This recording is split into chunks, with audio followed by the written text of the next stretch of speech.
H G Wells, برطانوی fiction writer, scientific fiction writer کی حیثیت سے شہرت ہے. بڑے اچھے اس نے کہانیاں لکھی، ناول لکھے، جس میں وہ ریفلیکٹ کر رہا تھا یہ سائنس کدھر جا رہی ہے. جدھر جا رہی تھی، جو اکتشافات اور جو ایجادات ہونی تھی ان کو پہلے سے ویژولائز کر کے اس پر مبنی کر رہا ہے اپنے ناول کے پلاٹس اور اپنی کہانیوں کے بنیادی خاکے. تو سائنٹیفک فکشن کے نام سے اس اعتبار سے مشہور ہے.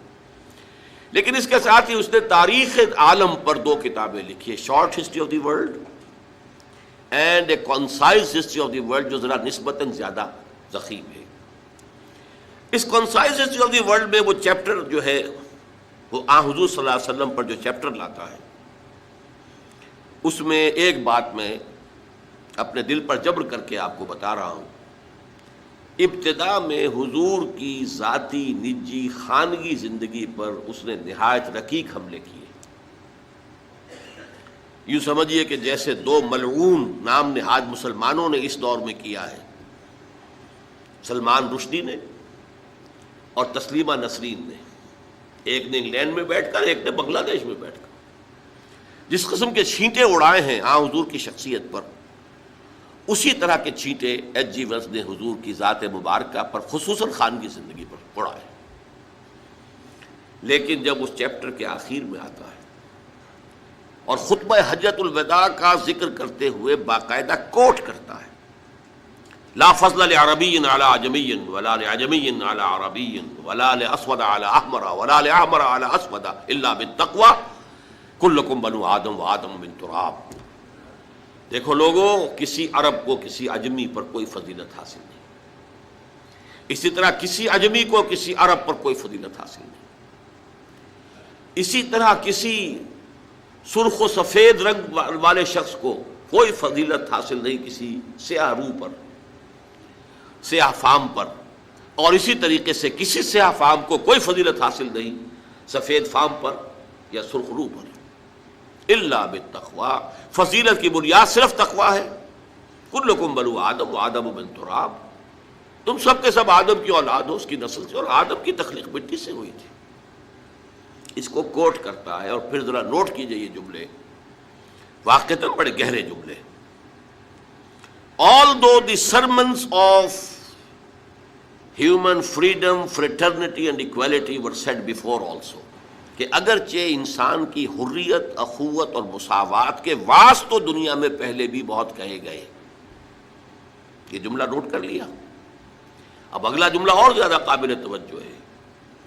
We find a lot of these sermons in Jesus of Nazareth. ہم دیکھتے ہیں کہ اس کے بہت سے مواعظ حسنہ جو ہیں ان چیزوں کے بارے میں حضرت عیسیٰ مسیح ناصری کے ہاں موجود ہیں. عیسائی ہوتے ہوئے کہہ رہا ہے. But it must be admitted، لیکن یہ تسلیم کیے بغیر چارہ نہیں ہے that it was Muhammad صلی اللہ علیہ وسلم who for the first time in history established a society based on these principles. یہ صرف محمد عربی صلی اللہ علیہ وسلم تھے جنہوں نے تاریخ انسانی میں پہلی مرتبہ ایک معاشرہ باضابطہ بالفعل انہی اصولوں پر قائم کر کے دکھایا. اب آپ اندازہ کیجئے، یہ ٹریبیوٹ ہے، اور ٹریبیوٹ کس کا ہے؟ دشمن کا ہے. وہ معتقد نہیں ہے. میں نے اسی لیے بتایا اپنے دل پر جبر کر کے کہ اس نے کیا کیا.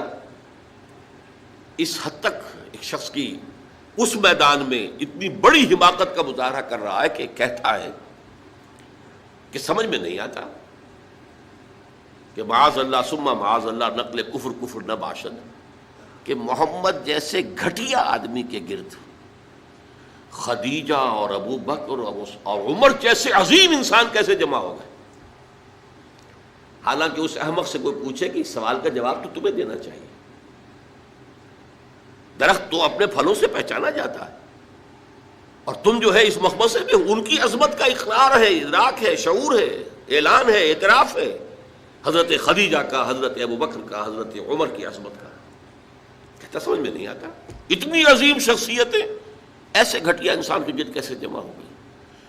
تو میں نے آپ کو اندازہ دے دیا کہ کس قدر زہر اس کے اندر بھرا ہوا ہے. ذاتی طور پر عناد ہے، دشمنی ہے، بغض، لیکن اس حقیقت کا ادراک کر رہا ہے اور اس کا اعلان اور اعتراف کر رہا ہے Although the sermons of human freedom, fraternity and equality were said before also, we find a lot of these sermons in Jesus of Nazareth, but it must be admitted that it was Muhammad sallallahu alaihi wasallam who for the first time in history established a society based on these principles.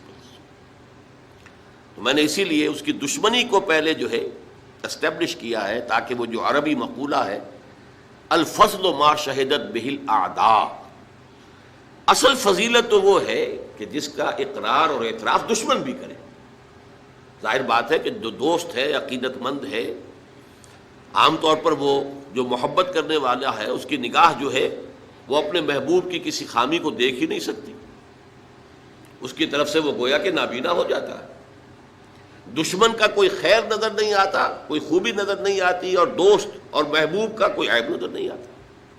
لیکن اگر کوئی دشمن کسی کی کسی فضیلت کا، کسی کی عظمت کا اعتراف کرے تو معلوم ہوا کہ اب اس میں کسی شک و شبہ کی گنجائش نہیں. یہاں البتہ ذرا ایک بات نوٹ کر لیجئے، یہ جملے جو ایچ جی ویلز نے لکھ دیے تھے،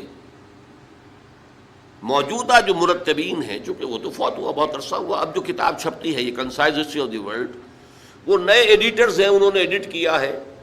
ہمیشہ جو نیا ایڈیشن آتا ہے تو اس کے اوپر تو نظر ثانی ہوتی ہے، تو نئے ایڈیٹرز نے یہ جملے حذف کر دیے ہیں، ان کے حلق سے نیچے نہیں اتر پائے. یہ وہ کڑوی گولی تھی جو ان کے حلق سے نیچے نہیں اتر پائی.